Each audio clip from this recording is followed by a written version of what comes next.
I had an incident last time with 2 incidents, and one politician, he literally forced me to edit out some few words. I said no, because you're elected public leader, and I told you already that I'm not going to edit it out. But I think maybe I realized that I went too much ahead of our time, not as a person, but with the techniques. If it was in the United States, for instance, or if it was New Delhi, they would not bother. But here in the region, I forgot that this trend is still developing.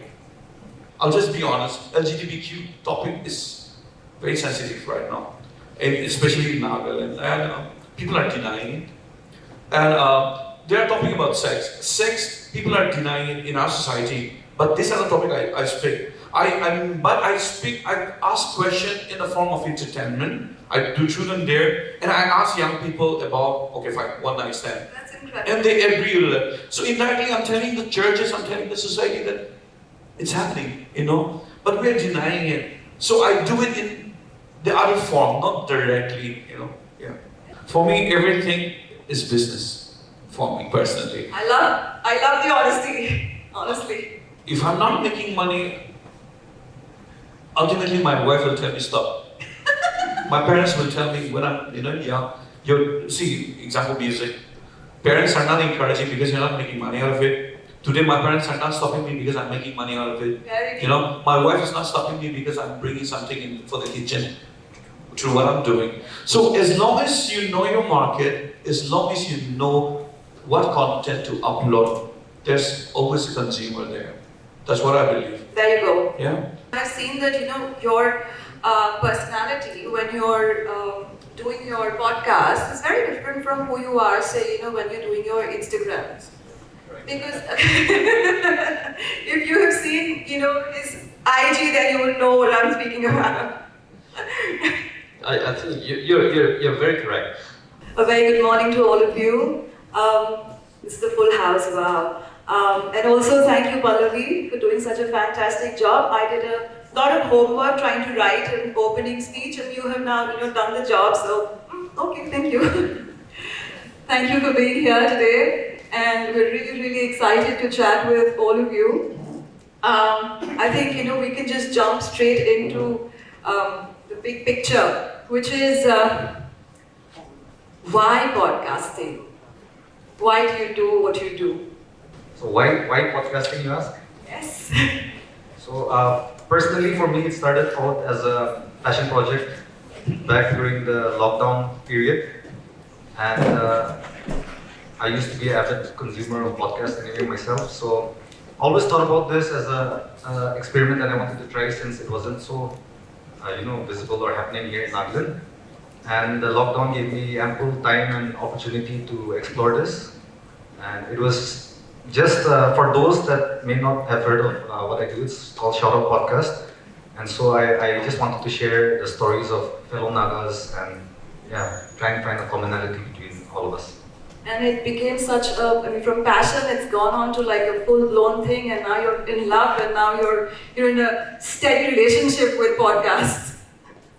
I mean, on my part, I think I'm the the one who's bringing that relationship down a little bit because of my inconsistency. But yeah, I try and do my best. But yes, it's become a full-time project now. I'd love to hear from Ling Ling, please. It started in 2015-16. My manager came up with this idea.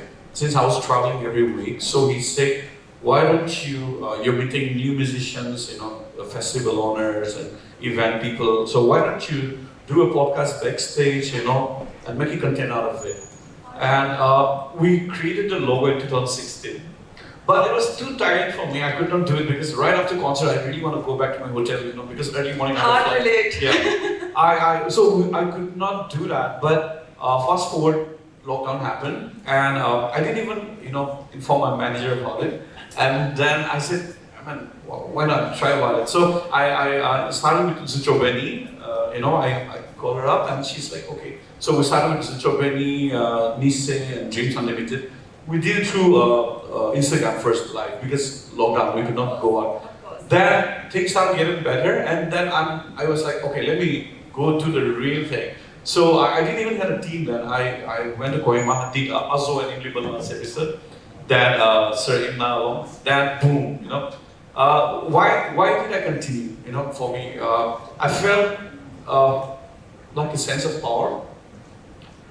If I may ask, as an artist, you are on stage, and I'm sure you feel powerful enough. So, what was this special kind of power that podcasting was giving you, or words were giving you that, say, music per se was not? See, when you say music, I have limitations, right? It's just the people who love music are there. And concert, You're just being very humble.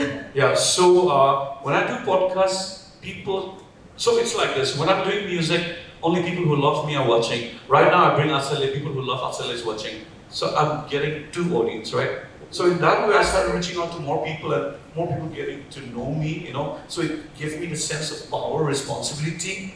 And so I said, oh no, I can use this medium to reach out for awareness, for speaking out, and also hearing people's stories and bringing to the mass. And that's how so noble of you. Let's hear from you, Lotte. Hello. Yeah, those are wonderful responses and really inspiring as well. So I was roaming around Europe for my studies and research works, and also I was like, there's too much development here in this part of the continent. And I remember our region where you will see literally every aspect of our society deprived of development and growth. I'm like, how do I do this? And when we see all of this, we thought that politicians should do this. But how do we tell politicians that you should do this? Right? There's no medium to reach them. So I think the best way is start talking about it, where people will tune in and listen to the conversation, laying out facts, laying out arguments, laying out all the dirty pictures of the development shortage. So I think that really inspired me to just have this conversation because we don't have platform research in language. Are the politicians listening to you? Sorry? Are the politicians now listening to you? They are listening. I can see that they're listening because when I reach out to them, they already are familiar with the idea of a podcast and what I do, what we do. So that I can see from them. Yeah. I think I would. Yeah. No, so point to be noted, if you have any grievances about anything, start a podcast. Yeah. They will listen to you. No, but there was this wonderful session the other day over here about the rich culture and heritage of oral storytelling. In fact, not just in the northeast of India, but all of India. If you look at really, tribal cultures, we have a tradition of oral storytelling. And it almost feels like podcasts are sort of like a sonic, version 2.0 of that.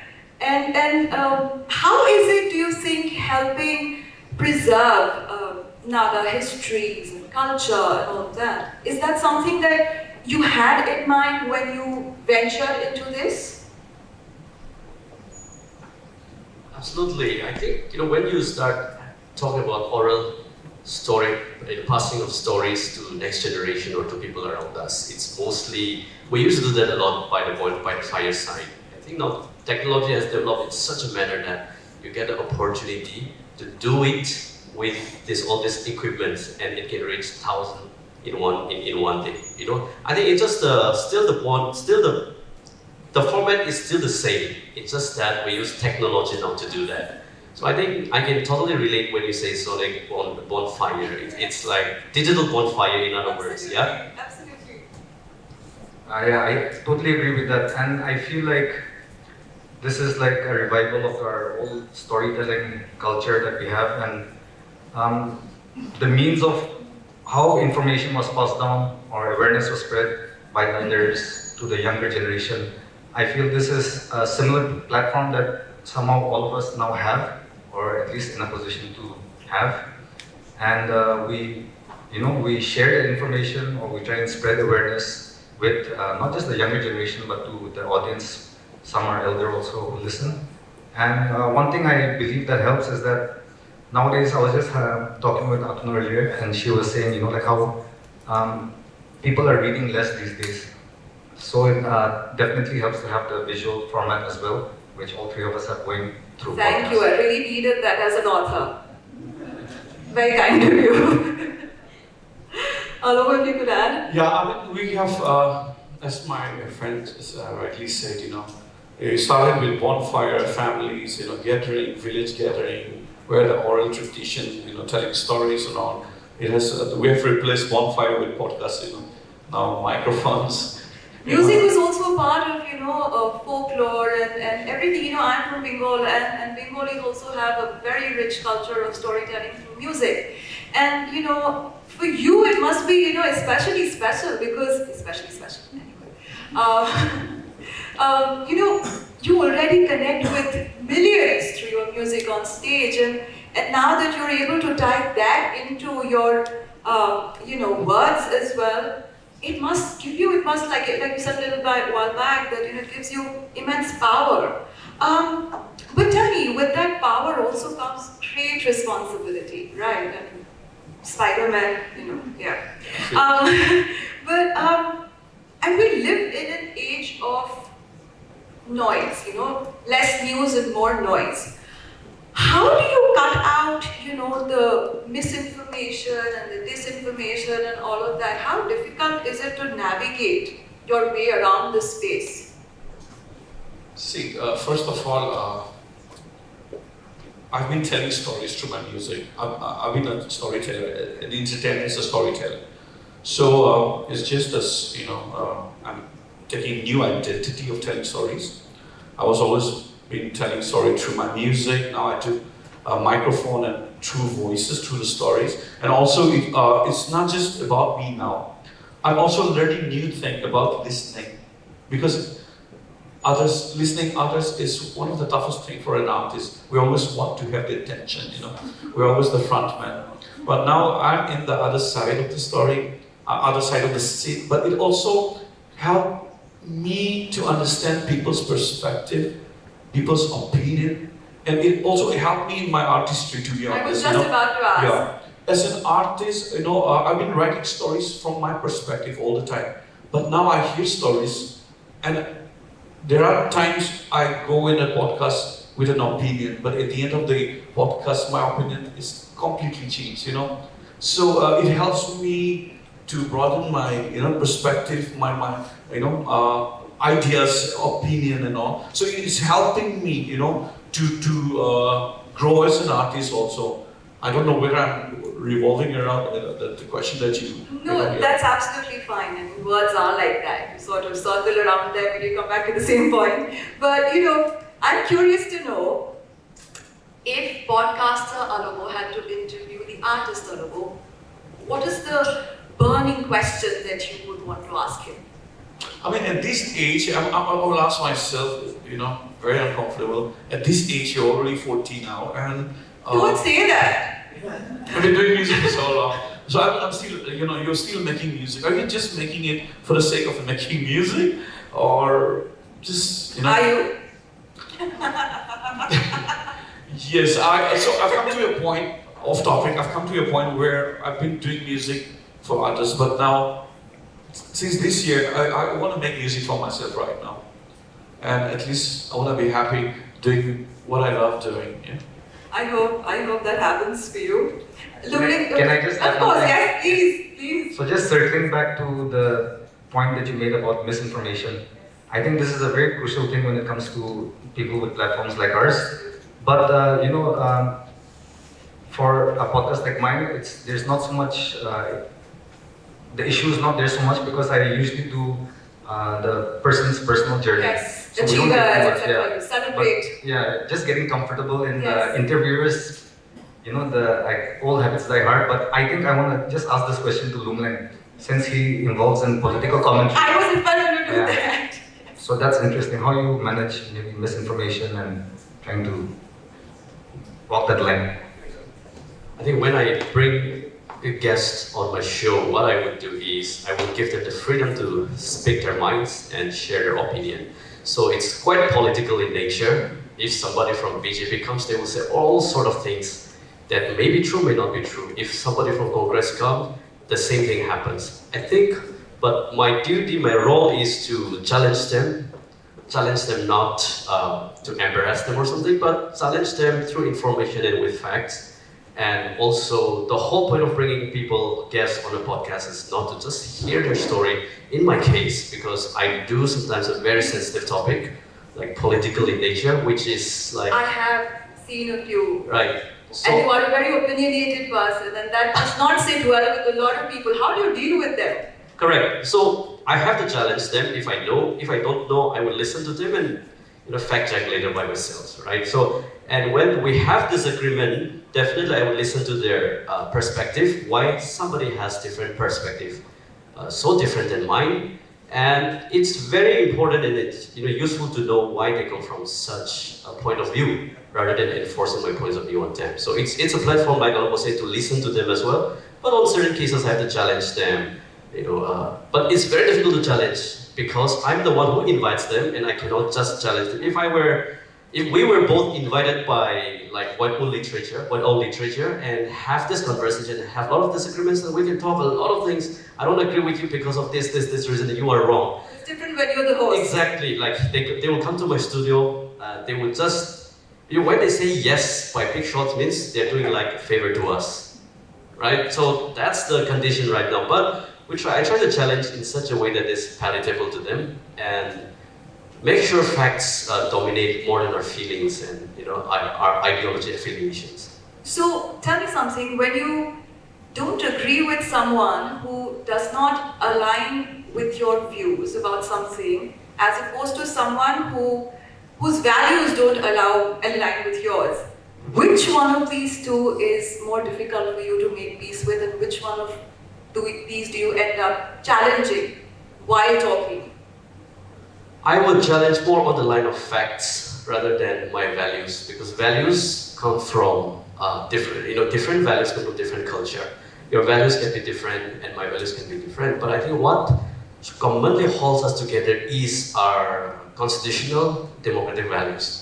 I would challenge if there is a violation or if there's a contradiction to our constitutional and democratic values. Other than that, like I can't challenge the value because of culture. So I would look at that very distinctively, and if I notice one, I will challenge from that point of view, not from any other angle. Yeah, so. That sounds like a very fair answer. Since you mentioned fact, and a little while ago you also mentioned fact checking. This is in fact something I wanted to ask all three of you, which is, you're a one-man army.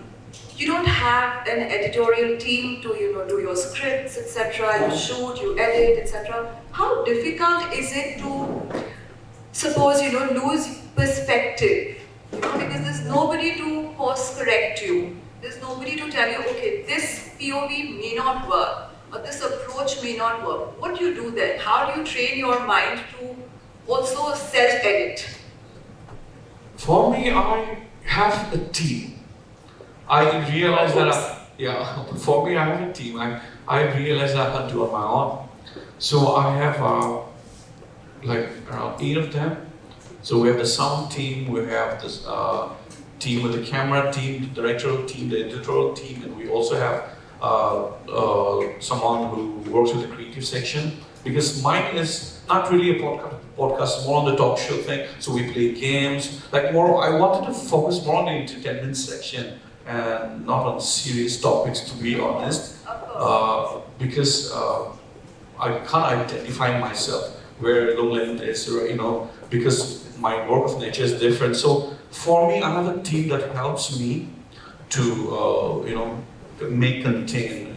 Yeah, and also let me go back to the previous question about misinformation. For me, misinformation is about gossip and rumors. For us, like we talk about that. So for me, I'm not there to challenge, but I give them the opportunity to speak their side of the story, because I am mostly interviewing people from entertainment section.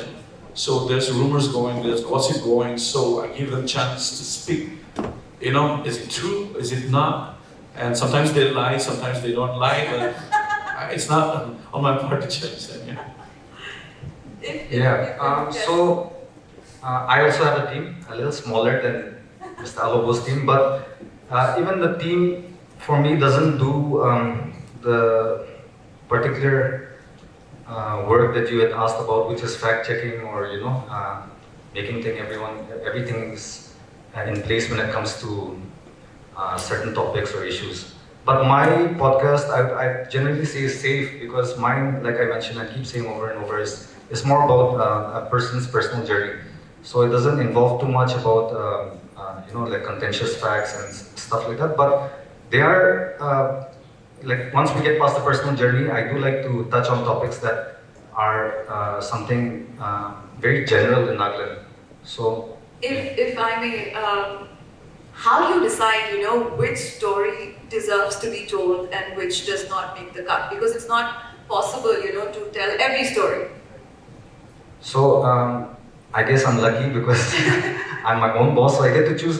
Basically, it's whichever story I find, whichever person's story I find interesting or fascinating. I just feel like that's a story that I think fellow Nagas would also like to, find out more about their journey, his or hers, and not necessarily look for people who are overachieving, but maybe are just on their way up also. So there's no such factors that I have or criteria that need to be, ticked in order for me to, say that that guest should be the next guest. So it's basically any guest that I feel makes for an interesting story. What if you could be his next guest? Yeah, definitely. If you could add, because I'm really interested to know, about, what goes on when you are self-editing. Because I have seen that, your personality when you're doing your podcast is very different from who you are, say, when you're doing your Instagrams. Because if you have seen, his IG, then you will know what I'm speaking about. I think you're very correct. So editing, yes, I used to do in the first 1 or 2 years, like you just come home and unpack everything and just start editing. But nowadays, I have a 1 or 2 assistants who will do the editing for me. But once they finish, I normally want to keep it uncensored. So I tell, especially publicly elected leaders, that hey, this is going to be a podcast, and don't say if you don't know the things, if you don't want to say the things, because after this, we're not going to edit or censor anything. We're going to put up as it is. If I may just add to this, in fact, when you write, since I come from, the old school world of print journalism and now I'm an author, once you write something, it's done. You can't really change it much. But when you're talking, words live. Words are like living beings. Once they're uttered, you cannot take them back in any case. On top of which, if you have a podcaster like him who refuses to edit, I mean, it must not be very comfortable or easy for a lot of guests. How do you get them to then, drop their guard and get free with you and, just be themselves? What's the secret? I think what distinguishes podcast from our conventional medium is that even if you say stupid things, podcast is quite acceptable, and that what keeps the audience engaged in podcast. Right? But if you are on a TV show, like where you watch on, for instance, India Today and all of that, they are very quite conventional medium.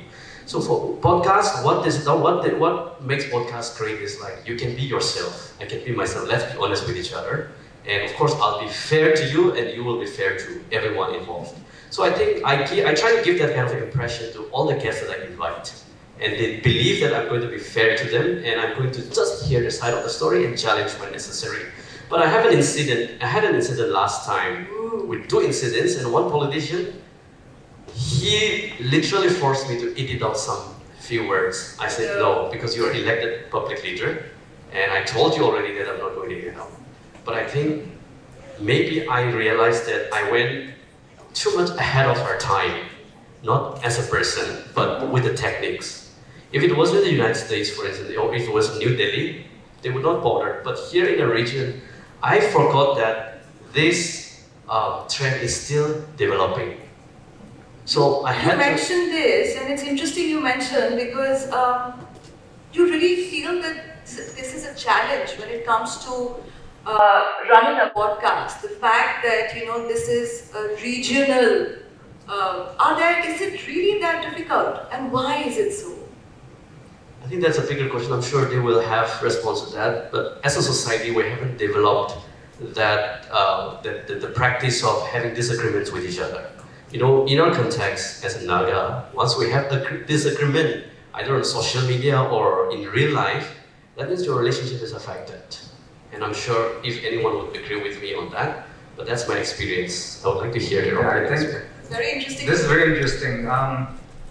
We are also a very tight-knit community, and so like Lunglang does political commentary, but mine is like I keep saying about the personal journey, but we do touch on some contentious issues, I'm sure you do. which I feel, I mean, everyone has an opinion about. It's, you know, we have their small discussions in the kitchen or with friends or whatever. So when it comes to those, like with the guest, I always tell them like, please feel free to give your full opinion, because this is one medium where we can say our piece without being shouted over by other people, and we just put our piece out there.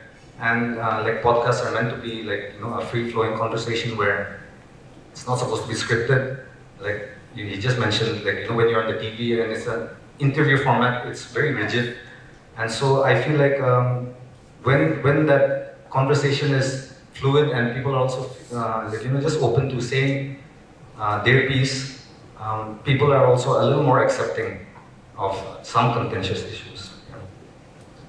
Personally, as much as I want to create controversies and rumors after my podcast,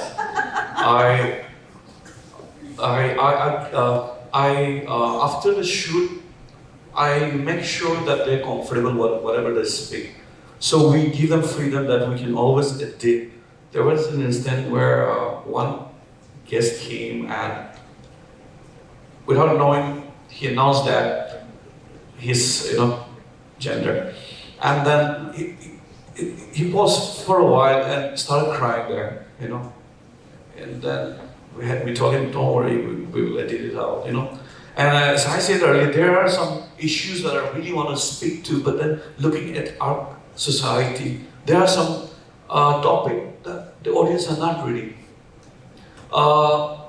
There was one guest I really wanted to invite, but I saw that person being invited to another channel, and I saw the comment from the public, and I was like, no, our people are not ready for this kind of topic. So I'm very particular about the topic that I choose also, because our people are very sensitive, and I don't, as I said earlier, as much as I want to create controversy, I don't want to do that also. So you tell stories that people want to hear. You don't tell stories that you want to tell. Is that, because No. that's what I'm hearing. No, not really, but from this person's point of view, see, yes, at first, for me, I'm an entertainer. I want more views, right? So I don't want to, for me personally, it's totally different with them. I don't want to just invite somebody and I get no views. That's the honest, you know, feedback I'm giving today. At the end of the day, sustainability requires monetization, and to get monetization, I need views. That's my personal opinion. Initially, when we started the talk show, we did 58 episodes non-stop every Sunday. So the views was growing, the subscribers were growing, the monetization was huge, and you know. But then I burned out. I'm like, nah, it's not, because I'm a musician. At the end of the day. So I gave up and I started doing season 12 episodes a month. Now coming to the topic, I am very. There are certain topics, not everything. I'll just be honest. LGBTQ topic is very sensitive right now, and especially in Nagaland, and people are denying it. And they are talking about sex. Sex, people are denying it in our society. But this is a topic I speak. I ask questions in the form of entertainment. I do children there, and I ask young people about, okay, fine, one night stand. That's incredible. And they agree with it. So indirectly, I'm telling the churches, I'm telling the society that it's happening, but we're denying it. So I do it in the other form, not directly, yeah. It's a smart way to go about it, isn't it? Can I just add on to that? I feel like in my experiences, when it comes to like those contentious issues, I know it's a fact that our society is a little tough to deal with when it comes to those type of topics. But there have been instances in the past where certain guests, I've had open conversations with them about very contentious issues, like you just said, LGBT, and also our famous NLTP, Liquor Prohibition Act, and stuff like that. And so far, obviously mine does not have as much as views as yours, so it's from a smaller sample size, but I feel like it is pretty much accepted. And the importance of conversation, this is where it comes in, where like we need to talk about it. Some things are harder to talk about, but the more we talk about it, I feel like it becomes a little more accessible and acceptable. Absolutely. I mean, it's one thing to chase the numbers and traction and all of that, but then it's very important to know the why you're doing what you're doing. You mentioned monetizing, very quickly. If we can just talk about it briefly, which is how many of you watch podcasts or hear podcasts over here? Okay, that's a lot of you. How many of you wish to have a podcast of your own? Really? Seriously, why? Why is that? Because do you feel it's because it's tough to make money out of it? I want a yes or a no. No. Okay, you're a little shy. No, but it's something that even I would want to know, because I am an independent singer-songwriter, aside of being a writer. And making money, authors don't make any money.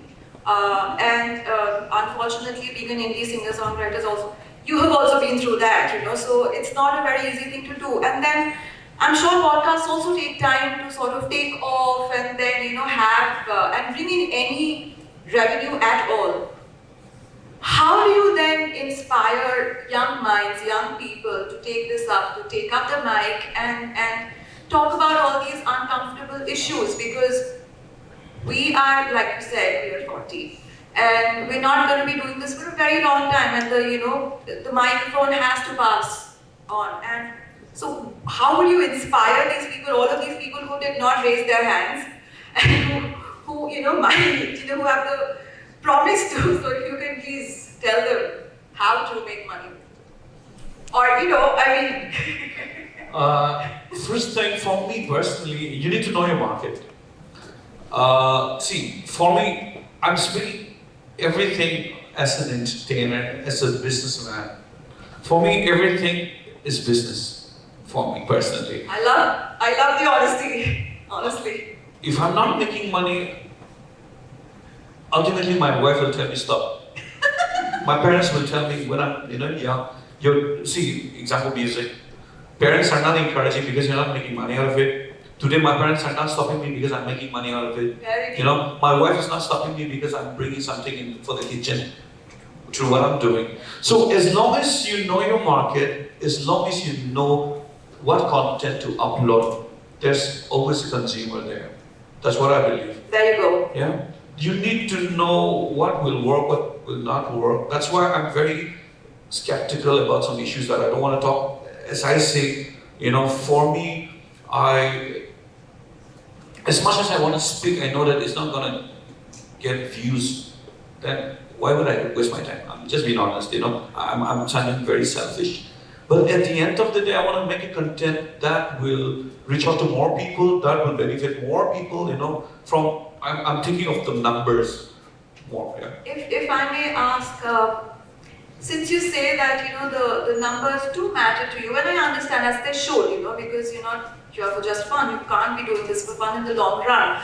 But then, does the spontaneity of it, does the unfiltered part of podcast then somewhere, fade away, and you do end up presenting a more curated, sanitized version of who you are on camera or on the mic? Not really.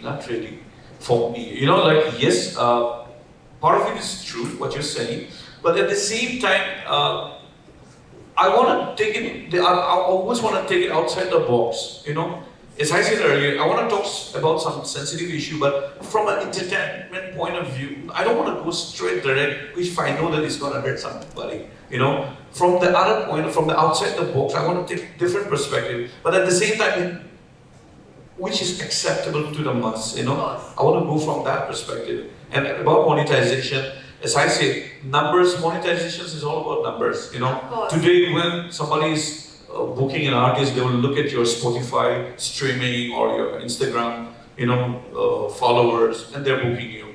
It's the same when they give you a publishing deal. Okay. They see your numbers. Okay. So yes, anybody wants to take up this, you should go ahead. It's a growing industry, and you can always look at it as a career option also. I'll tell you how I do monetization. One, okay, fine. Secrets, take notes. One is, numbers bring, deals, right? So there are brands that will approach you if the numbers are there. So when I was doing that, as I said, I was doing like 54 episodes every Sunday. Once the numbers was growing, brands started reaching out to me. So every episode I'm getting at least one brand that is giving me 30 to 50,000 rupees for one episode. So it was going on. And then YouTube is giving me another, And another thing is also my podcast was not so, or consumed only by Nagas, but from outside also. So the more viewers from outside, the more money. We call it CPM, right? Click per mile. So the click per mile now in India is less, but if I have a viewers from America, Australia, the CPM is more there. So the monetization, You have fans across the world. You have a global reach as an artist. So then your stories also naturally will. If you are trying to cater to this audience, then I'm sure the stories you pick or the artists you choose to interview, the guests you have on your show, they're also not always, from around here. So then how do you strike that balance between, being a global artist and trying to reach out to a global audience base and staying true and close to your roots? Because I understand all three of you have this extreme love for the community, and you celebrate the achievements of the community. You stay true to your roots as far as you can. So I'm just, interested in knowing this balance. I will come and, to you also about this. Really sorry, I'm telling you all the time. Celebrity after all over here.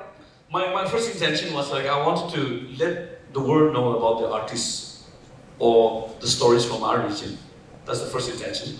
So I am picking up, choosing artists or stories that I want the world to know. One. Two, globalization. From a personal point of view, from a music point of view, let me start.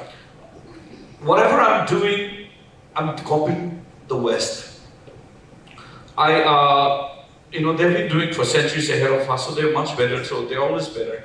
So what I bring in the market, I don't have any USP. So I thought I need to, my USP is my root, my identity, my culture. So that's the only thing that, set me apart from others. So what I want to do is I can't do folk or maybe my culture because it's a niche market. So what I do is I take the popular music, what is working in the market, and put my identity there. For instance, I have a song called Wollo. Wollo is, the hook line is a Natsumi folk song, Wollo Wollo no Ilili Wollo. Can we have you hum a couple of lines? Okay, I can do that. It means go well, So I wrote a love song, a breakup song. The song is about two lovers, they love each other, but the ego is too big that they can't be together. So the boy is telling the girl, Wollo Wollo no Ilili Wollo. So it's an English song, but then the hook line is like Wollo Wollo no Ilili Wollo, So today, if I sing this in Africa, people are singing, when I go to Bangladesh, I let these Bangladeshi people sing this. I go to China, I let these Chinese people sing this, So no language like folk music. yeah, so I put folk element, that's my identity, and that makes me different, what I bring in the market. So I do that. So again, as I said earlier, to reach to the global audience, I need to do what the market requires. But there I put my take, and that's how I've been doing it. Incredible to hear. Lumlin, if I can quickly ask you about, something which is in my, past as a journalist or in TV news, gatekeeping was a huge part of life over there. very limited stories, very limited people would get airtime, and very few things would be deemed as newsworthy. So when it comes to podcasts, the voice, becomes more important than the news often, because the news may not seem like it's big enough to make the headlines, yet it's something that would matter to people. So then, how do you then sort of pick these stories to tell? Because I'm sure you would want these numbers, and you would know that chasing headlines or headline making stories would bring in those numbers, but then you don't. You also have to tell stories which are not so big enough, but also are important, because podcasts are a very personal experience, right? Everybody feels like they're part of the conversation. How do you do that? I think, how I started growing is just from a podcast, and people started listening. For conventional news, they chase headlines for sure, and people watch them. But I think for a podcast, it makes them feel like they hit home, like it relates to them. And also, podcast is more of like having emotional connection with the storyteller, right? And you personalize yourself, put yourself into his or her position, and there's no filter most of the time. So I think that what makes podcasts more interesting even to listen for 2 hours. Nowadays we have that 10-second reels. Exactly, short span of attention. But I think for a podcast, what makes it different is because you're able to relate the story of another human being. So I think Lobo and Asali will be able to relate more on that because they do more of such personal stories. But sometimes when I do that with some personalities or figures, it also relates to them so much, I feel, that they end up listening to the whole thing. But I think there are topics which are not relevant to the people, and it's only for a select few that they come to listen to certain topics. So we don't really have a choice in that. Pick the story based on your conviction that, okay, this is going to be interesting, and I need to know. So I would hardly look for the audience, I would look for what convinces me to talk about. And I think I realized that people can relate a lot to those issues as well. Now that you say that you would sometimes pick stories depending on whether you're convinced about it. Let me ask this: if there were a spectrum, and at the end, the two ends of which would be journalist and influencer, where do podcasters come? That's a very, very interesting question. That was a googly, it wasn't in the email. But I think what podcast also can be considered as like a new medium of journalism. Absolutely. Right?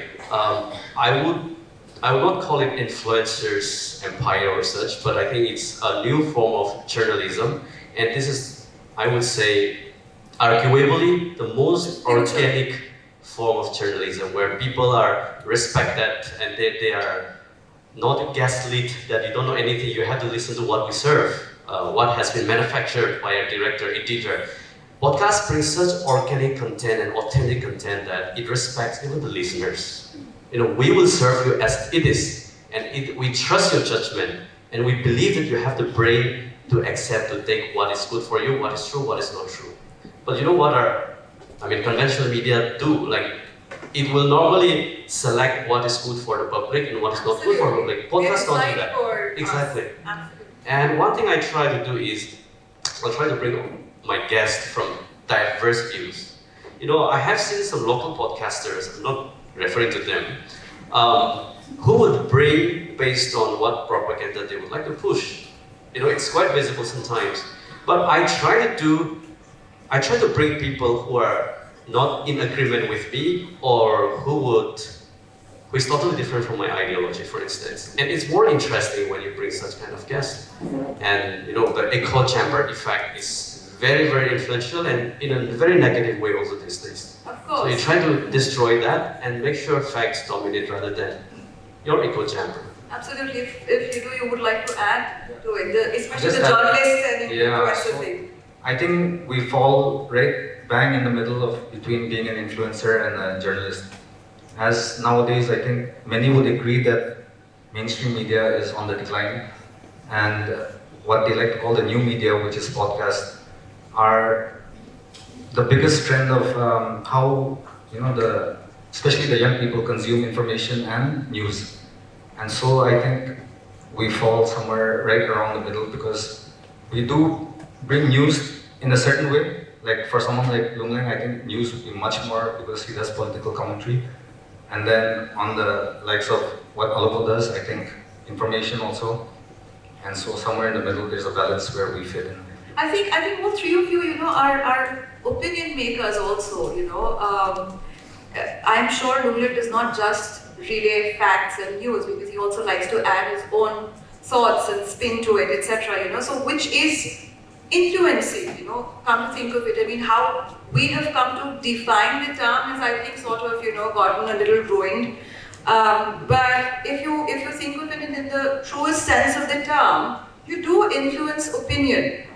And you especially, Alopo, because you have held that power over people for so long. Do you consider yourself a journalist? I don't think you would. But do you consider yourself an influencer? No, you don't. No. I really don't like the word influencer. I mean, I don't want to take, it's an overrated, I don't want to, but as much as I don't want it,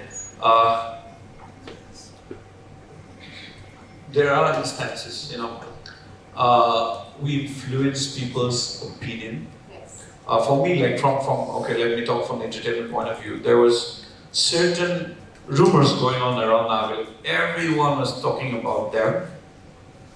After they came to the talk show, they shared the side of the story. People stopped talking about them. So that's the responsibility. That's the Spider-Man.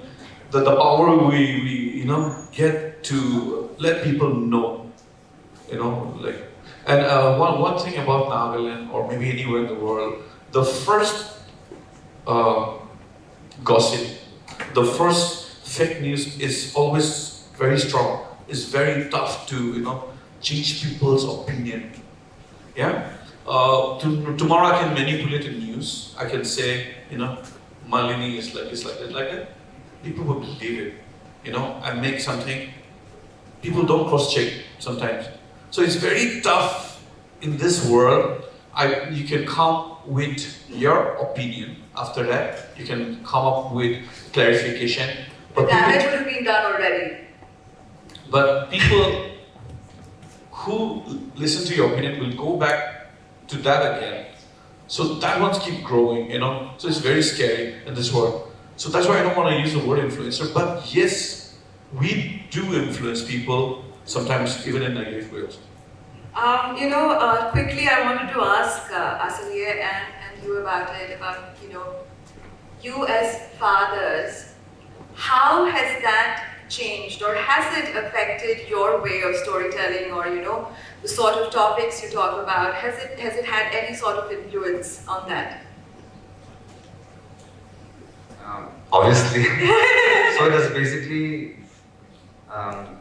altered the way I look at life and also how I approach everything, the different things that I do.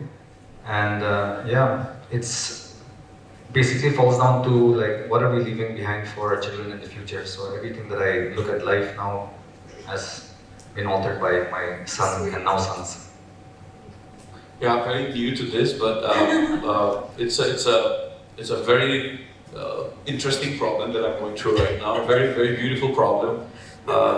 Jina haram kar diya, the moment he came to our life, but it's beautiful and we're seeing things different way right now. I have more respect for parents who are here,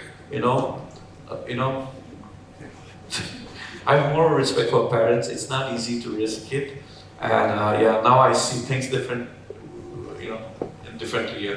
Lungling will not relate to that. So let me just lighten this up, and I think we're also almost out of time. Quickly, favorite podcast apart from one another's and your own? No. Aside from one another's or your own favorite. I mean, of course, in Nagaland, when it comes to Nagaland, I listen to their podcast as well. I tune in. You have to pick somebody outside of the panel. I listen to a lot in Western media because I think, because as someone who is in the field of politics, you know, the West is quite happy. So I listen to, for instance, people like this guy, the Young Turks. I mean, I listen to them as well, and I listen to Ben Shapiro. Yeah, so and in business sector, I listen to Alex Hormozy. So these are the people that I listen to a lot. I would not say a favorite because depends on the topic that you are tuning in as well. So yeah, I would Fair look at that. Possibly yours. I am an avid consumer of podcasts, but time is such a big factor, like how we have to wrap up now. So long form conversations are really hard to follow, but basically, the few that I really like listening to is PBD, Patrick Bet David. That's very informational, and I find that he covers a wide range of topics, and obviously Joe Rogan, because that's what actually got me into podcasting thing, and I like what he does with bringing people's stories to the mainstream. Not really consumer. Joe Rogan is one, no doubt. But besides that, mostly I'm listening to Christian, podcasts. Anything, just based. I'm only consuming that kind of thing. Yeah. I was going to touch upon faith, but unfortunately I think we're out of time. Nobody mentioned Call Me Daddy here, I'm very upset. Or armchair expert. Because just to quickly, as an author also I have felt this, that every celebrity worth, their salt has to write a book or have a podcast now. So I think it's a telltale and a sign of how important podcasts have become over the past 10-12 years. And to now wrap this up, any questions? No? Really? This is why you don't want to be podcasters. This is why we started podcast. that was the whole. Somebody has to talk. Somebody has to talk. No, I think, Pallavi's here, so this means this is... Oh, there is a question! Okay, where can someone of the mic be passed on to the lady, please? Let me ask on behalf of all the young people here, cyber or digital space has increasingly becoming a vulnerable space for bullying. Have you all, as people in the digital media, experienced cyberbullying? In case, how do you address them? And also, Nagaland in particular, there's a lot of, we've seen a lot where people post something bad on social media, and they perhaps have to give an apologies later in the newspaper or social media. Have you all also been asked to do that at any point of time? And generally, how do you address? Thank you for asking this very uncomfortable question. I did not have to do the background. I would say I have not faced as much, but there are sometimes very critical comments. But how I address to this kind of bully is, if what they say, regardless how critical that may be, if they are correct, that's a feedback and that's a room for me to grow. So I try to take it positively, and I try to be very careful next time. But if it is something more of a cynical side, I would just ignore it. Like anybody can do that, so it doesn't affect me much. And of course, I think more than Asali and I myself, and Alobo must have gone through that a lot. So I think he would be the better person to talk about bullying. I am, the father of cyberbullying. Maybe it started way back before anybody got bullying. I was one of the first to get that. I'm so used to it, and it's also part of the growth. That's what I believe. And I see the other way. If they're talking about me, then okay, I'm making something. And good or bad publicity is a good publicity for me. So I take it that way. So I ignore it. But at the same time, if there's something that didn't make sense, I take a point and I correct myself, I consume it. But if not, you can't do much. It's no point giving clarification. And about apology, yes, there was a point where I did not, but then they wanted me to apologize. There was one certain village, and I did it personally. Yeah. Thank you. So you basically have to stick to your guns, believe in yourself, and be brave. I think let me just quickly wrap this up now. Thank you so much for being a lovely audience. Before I pass this on to Pallavi, thank you so much, gentlemen, for being here. I had the best time chatting. And if you have a laptop, if you have a voice, if you know how to talk, and if you have a dream, then do not be scared to share your stories with the world. We are going to listen. Have a great day. Thank you. Thank you so much.